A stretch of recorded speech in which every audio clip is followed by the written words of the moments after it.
Hello everyone, welcome back to my channel. Let's learn. இன்னைக்கு நம்மளோட topic என்னன்னா டிட்டர்மினர்ஸ்.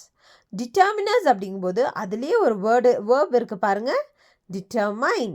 ஆ determine அப்படிங்கும்போது ஒன்று வந்து குறிப்பிட்டு சொல்கிறது இல்லாட்டி தெளிவாக சொல்கிறது. ஸோ டிட்டர்மினர்ஸ் அப்படிங்கிறது எப்பவுமே நவுனுக்கு முன்னாடி தான் வரும், இல்லை ஒரு நவுன் ஃப்ரேஸுக்கு முன்னாடி வரும். எதுக்காக அப்படின்னா அந்த நவுன் வந்து ஸ்பெசிஃபிக்காக இல்லை ஜென்ரலாக அப்படின்றத சொல்கிறதுக்காக வரும். So determiners are used in front of nouns to indicate whether you are referring to something specific or something of a particular type or general. கொஞ்சம் எக்ஸாம்பிள்ஸ் பார்த்துடலாம். Whose pen is this? Is your brother coming to the party? My favorite color is blue. Her birthday is next week. Is this your pen?